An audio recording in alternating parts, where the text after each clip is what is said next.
It's September. I'm already a week late with this video, so let's just get into it, shall we?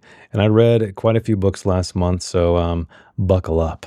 The first book I read was The Long Walk by Richard Bachman, aka Stephen King. And I think you guys know what this thing's about, right? It's a alternate history, kind of a dystopian authoritarian society where all of these kids, 99 of them, I think, right? Oh, 100 of them, in fact, are they join this quote unquote contest where they just walk and walk and walk at a steady pace of 4 miles an hour, and if they stop, they get shot. Granted, after 3 strikes and you're out, kind of thing. Clear commentary on the Vietnam War by Stephen King. What did I think about it? Oh yeah, it's actually the first book he ever really started writing, not published, but first started writing as a freshman in high school. So let me preface it by saying, impressive, Mr. Young King. But anyway, what did I think about it? Oh yeah, I forgot to mention, I did a very long discussion with my buddy Kit. I'll link the video up here. It's how it impacted him. He discovered it when he was very young, about 13 or 14, I believe. Reread it again with the Discord server. Come hang out with us. We're going to have some more buddy reads this month as well. And it was a great discussion all around. It's really cool to pick the brain of somebody who read a book and it really hit them, impacted them in some way. But anyway, how did I feel about it? I briefly talked about it in the video, but really cool setup, very poor characterization. You never really feel for anybody whatsoever. I think it's kind of a product of what Stephen King made with the rules of this game, meaning you can't interfere with the walk at all. What I was really hoping for was more of a psychological, like people messing with other people to get under their skin. Granted, that happens a little bit toward the end of the book, but overall, I would say I liked it. After talking with Kit, I really appreciated it a lot more and saw his perspective and what he got out of it. And I would say it elevated my own experience. So I think that's great. Why you should always discuss books with other people, because you may discover some things you missed and just gain a new appreciation for that title. But anyway, decent book. I made it to the end. It wasn't fantastic. It wasn't terrible either. I actually kind of liked the weird, ambiguous ending. But anyway, next book is Last Days by Brian Evanson. I briefly talked about this because I was pretty well into it in my last video. Really cool start. Very Lynchian. That is David Lynch. If you don't know what I'm talking about. It's really hard to explain the sense of atmosphere that it created in the opening pages, but it's about a guy.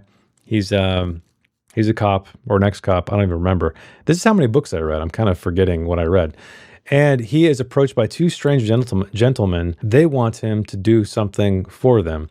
And it all comes down to the fact that he has a severed limb, that he severed himself. And this leads into a weird body horror, cult-like exploration, investigation. I don't really know how else to describe it without spoiling it. If you like David Cronenberg, I think you might like this one. It's 2 novellas. Granted, I learned from, I think, I can't remember your name, Sam Sepiol, right, who recommended it, that it used to only be 1 novella, which is the first half of the book. If that would have been it, I would have been pissed because it's a terrible ending. It's a cliffhanger. It's not great in an ambiguous way. I love ambiguous endings, but it just kind of ended in an unsatisfactory way. And so he completed it with a second novella. I felt like it went some places that just, it lost the magic for me of that first 20% or so of the novel. And granted, I'd say I enjoyed it overall. I wouldn't say it was a great novel. I would say there was some great atmosphere in the beginning. There's a great weird factor if you're into weird horror, because that's what this is. It's weird fiction. Brian Evanson has been lauded as a master of weird fiction by many of his peers. But yeah, not bad, not terrible, just all right, I guess. I don't think I'll do a formal review for that one because I feel like this is probably all I can say about it, really, without just rambling incessantly, probably like I'm doing right now. All right, the third book I read was Butcher's Crossing by John Williams. I've heard a lot about this book over the years. Always wanted to dig into it. I've been on a kind of a Western kick lately with Lonesome Dove, and then switched over to this, and it was cool to read them more or less side by side to see what the offerings of other authors were out there in the Western genre. And this one, it was decent. There's a lot of things I like about it. It's about a guy, a young man who he comes from back east, from a affluent family, and he just wants to discover himself. He wants to discover the wild and I don't know, find himself. I guess it's very similar to the story Into the Wild. I've only seen the movie, haven't read the book, but I'm sure you know the story out there. It's pretty famous.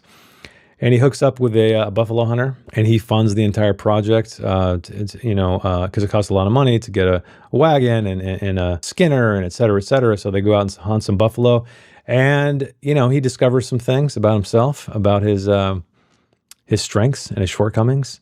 And it was okay. There's some things I liked about it. There's some very introspective, just beautiful writing that was tended to be at the back end of the chapters, where it was very reminiscent of, maybe it's just me, maybe this is just me, but sometimes when you're by yourself and you're in a beautiful place or a not beautiful place, maybe you'll find the beauty in something when you're gazing out a window somewhere. Maybe you're on some weird hotel in the middle of nowhere and just looking out at the highway and seeing the tumbleweeds blow by, or maybe you're looking at the ocean or a lake or something like that.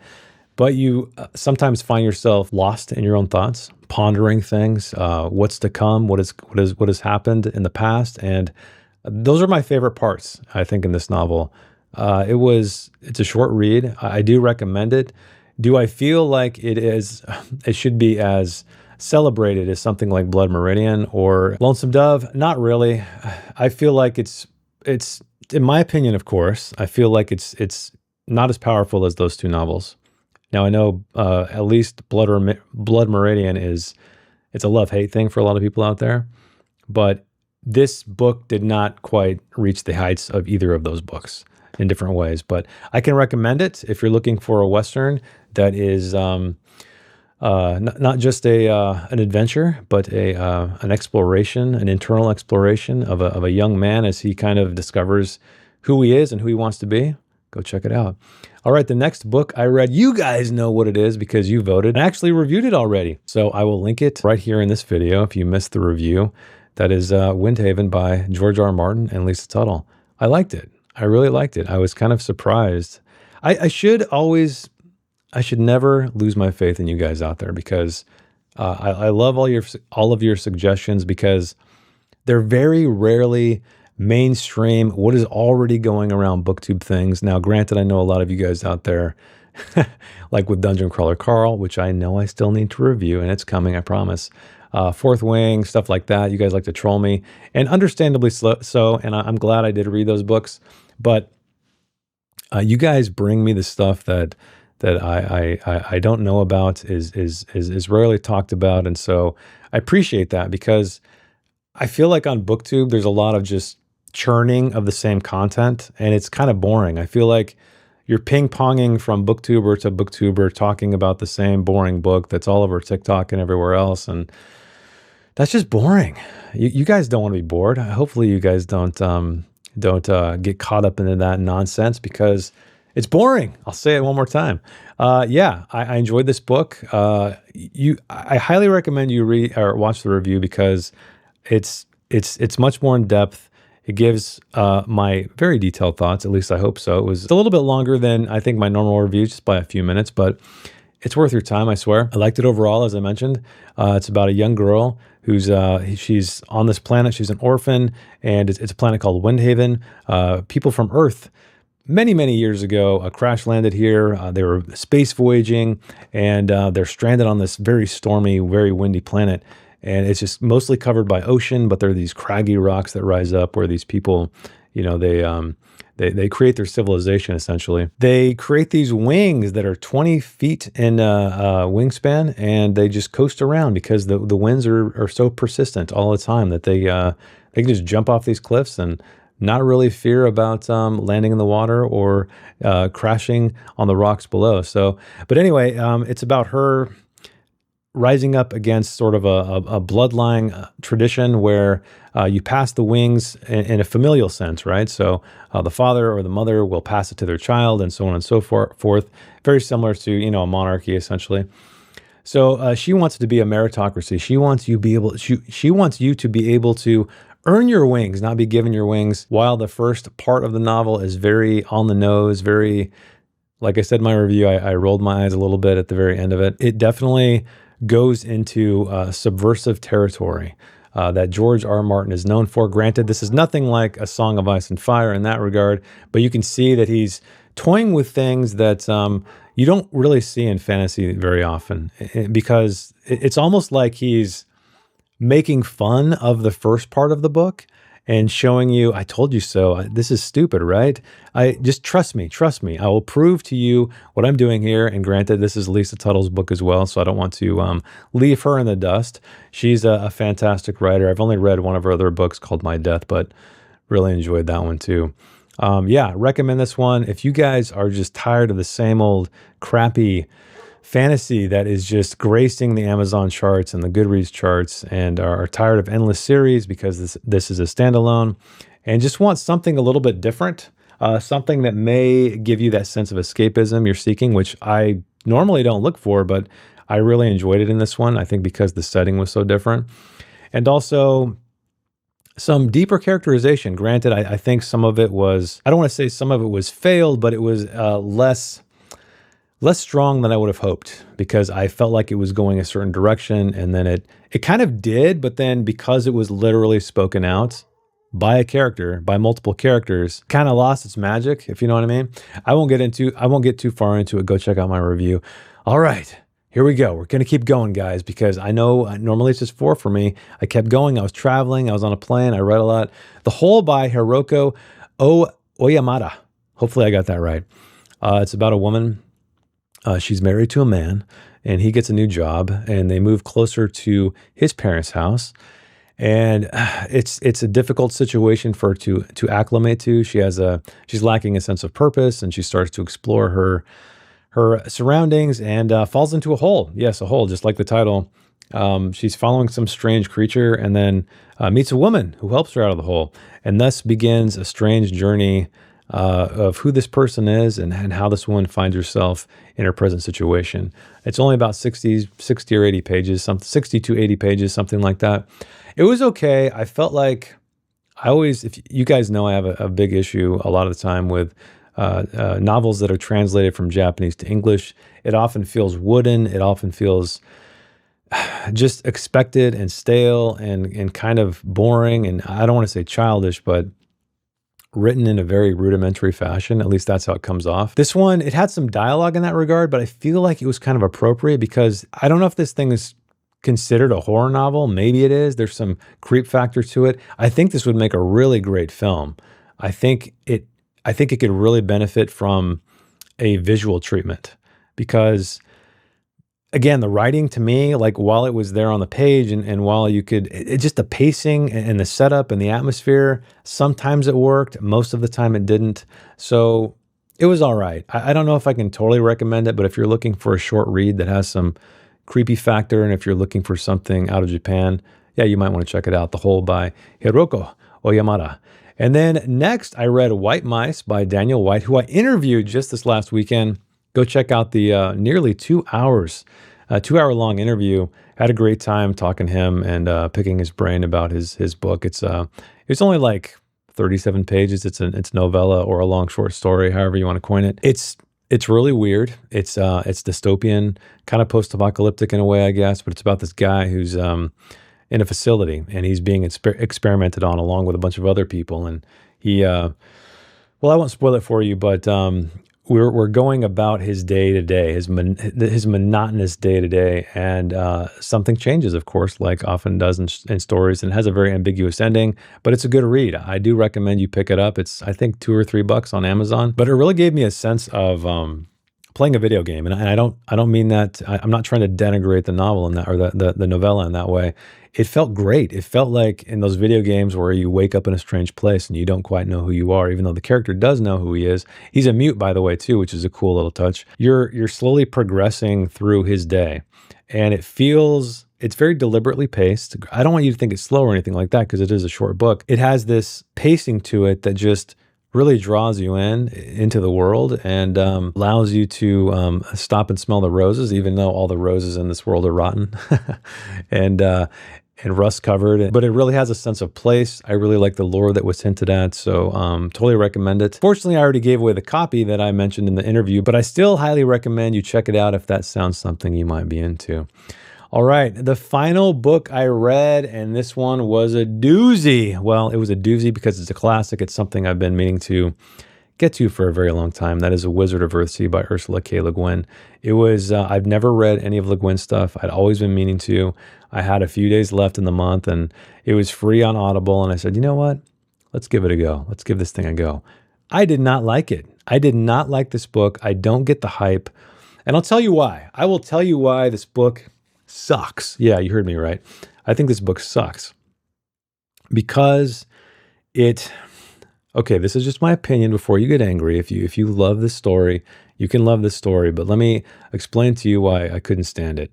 So this character in this book, this young boy that becomes a wizard, even goes to wizard school for a little bit. It's written far too much like a myth, which is absolutely boring to me. Just Like a Broken Sword. I read that one, didn't really review it. I think I had a short review on this channel. But here's the reason why I think telling a story in a mythological way is freaking stupid. Because we used to do that a long time ago. Guess what, guys? We've got better at storytelling. We've learned things along the way. It's just like, you go back to the days of Beowulf, right? Where it was, I believe it was a story that was passed on orally, right? Word of mouth. It's fine for the time. Do we want to write stories like that anymore? Hell no. And that's exactly what this thing was, because Ursula K. Le Guin, I was kind of confused. I thought I might be missing some things and just not grasping it. Archetypal characters are important to her. She wanted these characters to represent something. She didn't want to make them living, breathing people. And I'm like, that's kind of what we do now, Ursula. I'm sorry. That's just sort of what storytelling is. Granted, you can do whatever the hell you want. I just think it's stupid to go back to an older form of storytelling, right? Because again, we've progressed. If you want it to be a fun exercise, I guess go for it. I just don't get the hype for this novel. I will never return to this series. It was frustrating. It's a short book. It was boring as hell. And the character is basically a Mary Sue. And she just sort of put things in areas just because, not because there was kind of a logical progression to a story or a character's journey. It was just, she had an idea of what she wanted things to represent, and that's what she did. And that's what you get. So you don't feel anything for anybody. You don't feel like you're a part of the world. You don't feel like you're rooting for this guy. You don't feel bad for this guy or hate this guy even. He's just, he's a two-dimensional character, basically. Pointless, terrible book. Did not like it. Why did I finish it, you ask? Well, because I was listening to it and it was kind of, it was short and it was quick. So, when I was driving around and stuff, I'll just put it on. And I don't think I could have read this. I'll tell you right now. There's some great reviews on Amazon because I was looking at the positive ones and the negative ones. And I was like, what? Do people love this? Why do they love this? And some of the greatest negative reviews were, and I'm paraphrasing here, but it's so much exposition in this book, just so much exposition. Again, you appreciate, or you expect that from a mythological story. And they were saying that anytime there was dialogue or actual immediate action in the story, they were trying to hold on to it like a starving animal, like the scraps, right? And that's exactly how this novel feels. You get to a moment where you're like, oh my God, I can see what the characters are doing. And then Ursula just tears it away from you and says, you know what? Here's a big information dump for another chapter. Yeah, fuck that book. All right, let's talk about what I'm going to read this month. And I've already started it. I'm a little over halfway because this video is late. The Knockout Artist by Harry Crews. This is a book that was recommended to me by somebody who discovered my review of Knock 'em Stiff by Donald Ray Pollock. It's a transformative novel for me. I love that book. I love all of his work, but that's one of my, is that my favorite? I think it might be my favorite book of his. He only has 3. And this individual, I introduced him to Donald Ray Pollock. So he had never heard of him. He saw my review. He read the books, all of them, and then was just like me, desperately trying to find another writer in that vein.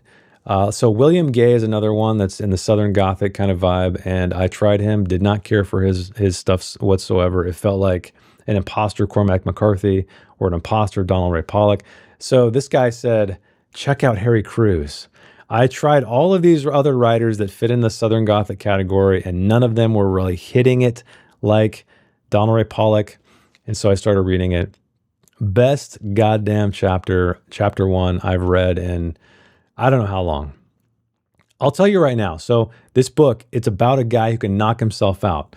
He lives in New Orleans. He tries to be a boxer. He gets frustrated upon his failure at becoming a boxer, and he punches himself. It's kind of like almost his self. He's trying to end himself essentially, but it's weird, but so good. It's so great so far. Granted, I don't think he's not quite at the height of Donald Ray Pollock for me, but there's so much here to love. If any of this sounds interesting to you, read chapter 1. You can probably read the entire thing on the Amazon sample.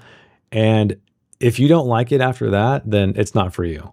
But I will tell you, this guy, Harry Crews, knows how to write a goddamn first chapter. It is a lost art.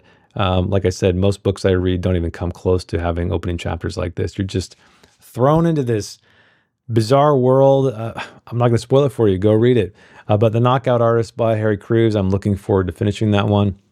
The next book I'm going to read, In the Miso Soup by Ryu Murakami. Another, I guess it's kind of a horror book. Takes place in the seedy underbelly of Japan. This is actually a buddy read on my Discord server.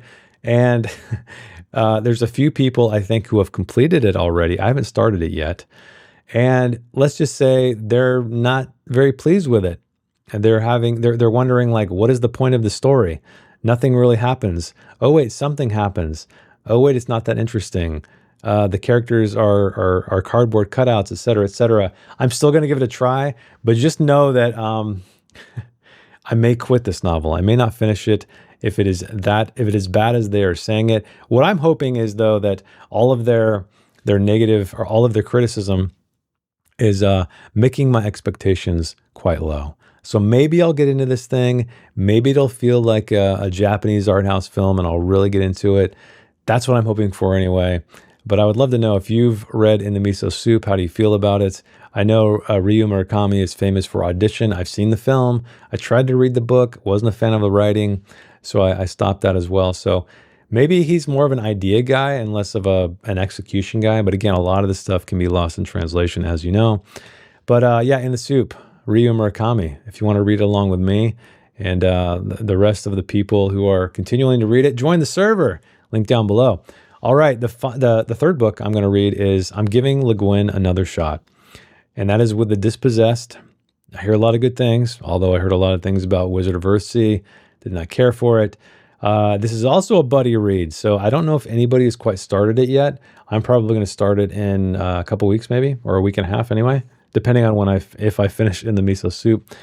But yeah, this one, I hear it's got a lot of great ideas. Of course, it's science fiction. I feel like this one is a much more adult novel compared to Wizard of Earthsea, which is, more reminiscent of a children's book, or at the very least a young adult's book, like The Hobbit. But yeah, again, I won't go too much into what this thing's about because it's very, very well regarded. It's very well known. But come on, Ursula, don't let me down, because if I do not like this book, this may be it. I may just abandon Mrs. Le Guin, rest in peace, after this one, but we shall see. The final book I'm going to read, most likely, we'll see, is up to you guys out there. So I would love it if you guys would comment down below. You guys know how it goes. A book that you would like me to read and review, because yes, I guarantee a video review of this fourth and final, potentially final book I read in the month of September. And don't forget, upvote the comments that you like, because that is how I put them in a poll. And then you guys vote on them, of course. So you can even upvote your own if you'd like to. It's up to you. But that's it for me. This video is already much longer than it probably should be.